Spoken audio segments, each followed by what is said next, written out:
Hello everyone, welcome back to my channel. कैसे हो आप सभी लोग? आई होप कि आप सब बहुत ही अच्छे होंगे। लेकर आई हूँ बहुत ही useful kitchen tips and hacks, जिसके मदद से आपका घर और किचन की सारी मुश्किल काम होंगे बहुत ही आसान। तो चलिए आज का वीडियो शुरू करते हैं। तो फ्रेंड्स, आज की पहली टिप बहुत ही यूज़फुल है। जैसे कि अभी के मौसम में ठंडी खत्म होने पे जो हल्की हल्की सी गर्मियाँ आती है, खासतौर में इसी मौसम में हाथों की पतली सी स्किन निकलने लगते हैं, यानी कि हाथों की चमड़ी उठने लगते हैं। और काफ़ी सारी लोगों को इस तरह का दिक्कतें होती है, खासतौर में इसी मौसम में होती है, क्योंकि न्यू स्किन निकलते हैं तो इस तरह का प्रॉब्लम होने लगते हैं। इससे प्रॉब्लम यानी कि दिक्कतें बहुत होती है, लेकिन इसके लिए पर्टिकुलर कोई मेडिसिन या फिर कोई इलाज नहीं है, लेकिन हाँ, होम रेमेडी है। तो चलिए देख लेते हैं इसके लिए हम क्या कर सकते हैं, जिससे कि ये जल्द से जल्द ठीक हो जाए और कोई दिक्कत भी ना हो। इसके लिए यहाँ पर हम लेंगे शक्कर। शक्कर का पाउडर अगर आपके पास है तो बहुत ही बढ़िया रहेगा, तो आप शक्कर पाउडर लीजिएगा। और अगर नहीं है तो हाफ चम्मच शक्कर को इस तरह से खलबट्टे की मदद से थोड़ा सा इसे कूट लीजिएगा, तो इसका पाउडर आपको बहुत ही आसानी से मिल जाएगा। ठीक है, तो ये देखिए फ्रेंड्स, और उसके बाद इसके साथ हम मिक्स करेंगे थोड़ी सी हल्दी। हल्दी एंटीबायोटिक होता है, जिस कारण हल्दी का इस्तेमाल यहाँ पर करना है, और शक्कर स्क्रबिंग का काम करेगा। और यहाँ पर हमें लेना है ऑलिव ऑयल। यहाँ पर एक चीज़ मैं आपको बताऊंगी, ऑलिव ऑयल की जगह आप नारियल का तेल भी ले सकते हो। अब हम इन सारी चीज़ों को अच्छी तरीके से मिक्स कर लेंगे। मिक्स करने के बाद अप्लाई करेंगे, तो इस तरह से दोनों ही हाथों में इसे अच्छी तरीके से लगा दीजिए। लगाने के बाद इसे सूखने के लिए छोड़ दीजिएगा। जब तक ना सूखे तब तक आप इसे बिल्कुल भी ना निकालें। ठीक है, और उसके बाद इसे पानी से हल्के से रगड़ते हुए उठा लीजिएगा, तो जल्द से जल्द आराम भी मिलेगा। साथ ही साथ जितने भी पतली पतली सी स्किन है, जो डेड सेल है, वो पूरी तरीके से रिमूव हो जाएगी। उम्मीद करती हूँ ये ट्रिक आपका बहुत ही काम आएगा, तो वीडियो को शेयर ज़रूर कर दीजिएगा। देखिए, इस तरह का प्लास्टिक या फिर कांच की कंटेनर में कभी कभी अजीब सा बैड स्मेल आता है। असल में होता क्या है, जब कभी भी हम कुछ भी खाने पीने की चीज़ें इस कंटेनर में रखते हैं और वो ख़त्म होने पे हम इस कंटेनर को भले अच्छी तरीके से क्यों ना धो लें, फिर भी पहले की रखी हुई खाने पीने की चीज़ों का स्मेल रह जाती है। उसके बाद जब हम इस कंटेनर में फिर से अचार या कुछ कुछ चीज़ें रखते हैं ना, तो पहले की स्मेल खाने पीने की चीज़ों में आ जाती है, जो बहुत ही ख़राब लगती है। तो चलिए आज मैं आपको बताऊंगी एक बहुत ही यूज़फुल सा हैक। इसके लिए यहाँ पर हमें लेना है लौंग, और यहाँ पर 4 से 5 या 3 से 4 लौंग ले लीजिए, और गैस बर्नर में इस तरह से लौंग को रख लीजिए। ठीक है, इससे कि कंटेनर में मौजूद जितने भी बैड स्मेल हो या फिर पहले की रखी हुई खाने पीने की चीज़ों का स्मेल हो, सब पूरी तरीके से ख़त्म हो जाएंगे। ठीक है, यहाँ पर गैस को ऑन करके तुरंत के तुरंत बंद भी कर देना है। और इस तरह से देखिए, जैसे ही हम गैस को ऑन करते हैं तो जितने भी लौंगे हैं वो जल जाते हैं। लेकिन अभी जैसे कि आग है, तो इसके ऊपर हम कंटेनर को नहीं रखेंगे। आग जैसे ही शांत हो जाएंगे, तुरंत के तुरंत इस तरह से कंटेनर को गैस बर्नर के ऊपर उल्टा कर देंगे, जिससे कि जितने भी धुआं निकलेंगे ना, वो अच्छी तरीके से इस कंटेनर के अंदर घुस जाएंगे। उसके बाद इसकी ढक्कन को आप टाइटली लगा दीजिए, तो अब देखिएगा जितने भी बैड स्मेल रहेंगे वो पूरी तरीके से ख़त्म हो जाएंगे। और सेम इसी तरह से चाहे प्लास्टिक की कंटेनर हो या फिर कांच की कंटेनर, किसी भी कंटेनर में आप इस प्रोसेस को करके कंटेनर को बैड स्मेल फ्री कर सकते हैं। तो इस तरह से आपको लग रहा होगा प्लास्टिक का कंटेनर मेल्ट तो नहीं हो जाएगा, बिल्कुल नहीं होगा, जैसे कि मैं आपको करके दिखाई। अब इस तरह से ये जली हुई जो लौंग है, इसे हम बिल्कुल भी नहीं फेंकेंगे। इसके लिए भी एक बहुत ही सुपर सा आइडिया है।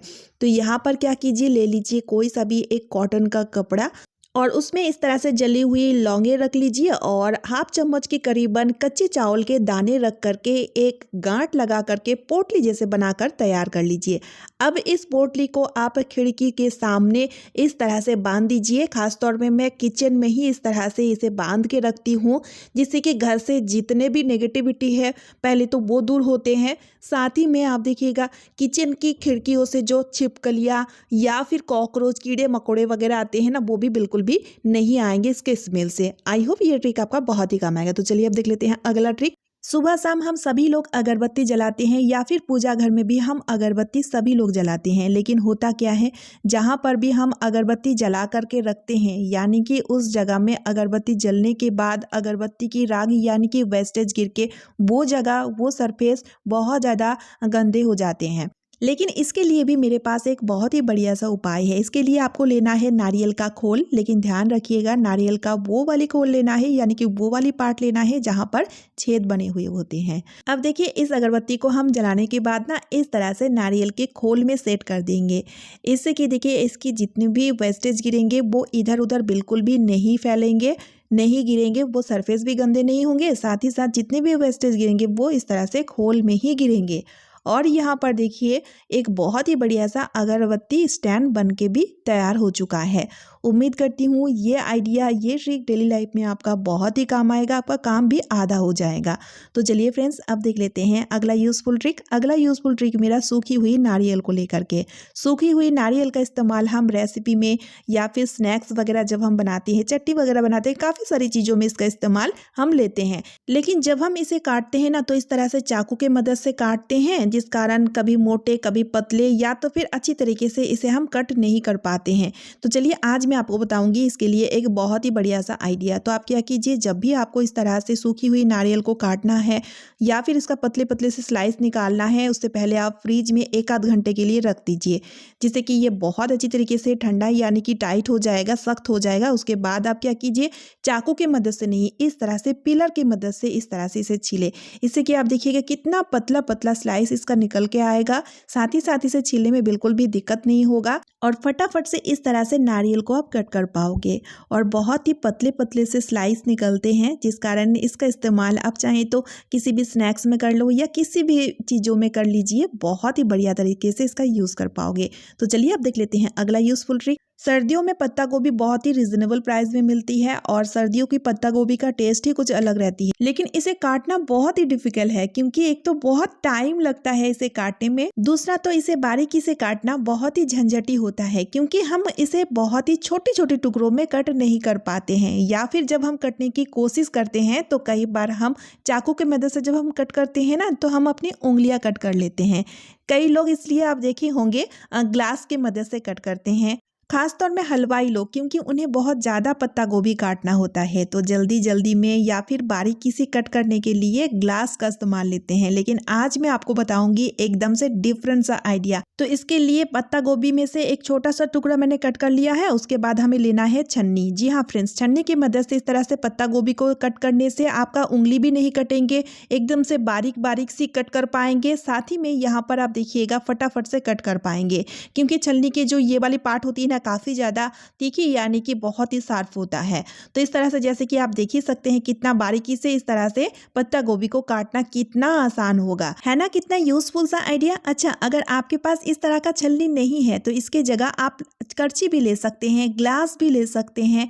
करछी या फिर ग्लास के मदद से भी आप पत्ता गोभी को इस तरह से कट कर पाएंगे, इससे कि बहुत आसानी से पत्ता गोभी कट हो जाएंगे। उम्मीद करती हूँ कि ये ट्रिक भी आपका बहुत ही काम आएगा। अगर काम आए तो एक लाइक ज़रूर कर दीजिएगा। तो चलिए अब देख लेते हैं अगला ट्रिक। सर्दी के मौसम खत्म होने पे ही हम सभी लोग ब्लैंकेट या फिर गर्म कपड़े को फोल्ड करके दीवार में या फिर बक्से में रखते हैं। इसलिए आज मैं आपको बताऊंगी ब्लैंकेट फोल्ड करने का एक ऐसा तरीका जिसके मदद से आप कम जगह में ब्लैंकेट को बहुत ही अच्छी तरीके से सेट करके रख पाओगे। बिल्कुल भी ये बिखरेंगे भी नहीं, खुलेंगे भी नहीं। होता क्या है, हम ब्लैंकेट को इस तरह से फोल्ड करके रखते हैं, इससे कि जगह भी बहुत ज़्यादा घेर लेते हैं और ये बिखर भी जाते हैं। तो इसके लिए चलिए एक बहुत ही बढ़िया सा आइडिया। सबसे पहले आप ब्लैंकेट को इस तरह से लंबाई में 2 फोल्ड कर लीजिए, ठीक है, और एक साइड से इस तरह से एक फोल्ड कर लीजिए। अब इसके ऑपोजिट साइड से ब्लैंकेट को हम इस तरह से रोल रोल बना करके ले आएंगे। जैसे कि एक साइड से मैंने एक फोल्ड किया था तो इस तरह से एक पॉकेट जैसे बनके तैयार हो जाएगा। अब हम क्या करेंगे, इस पॉकेट के अंदर जो रोल बनाकर तैयार की है इसे हम बहुत ही अच्छी तरीके से डाल देंगे, यानी कि इस तरह से सेट कर देंगे। तो बहुत अच्छी तरीके से यह फिक्स हो जाएगा। देखिए कितना कम जगह में इस तरह से ब्लैंकेट को हम रख भी पाएंगे, साथ ही साथ ये ब्लैंकेट बिल्कुल भी खुलेंगे नहीं। जहां पर भी आप रखोगे अच्छी तरीके से साल भर के लिए ऐसे ही मिलेंगे आपको, बिल्कुल भी नहीं बिखरेंगे। उम्मीद करती हूँ कि ये ट्रिक आपका बहुत ही काम आएगा। अगर ये ट्रिक काम आए तो वीडियो को ज़्यादा से ज़्यादा शेयर कर दीजिएगा।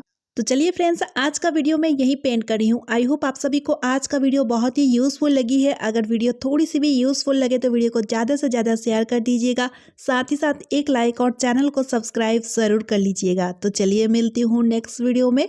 Bye friends and thanks for watching.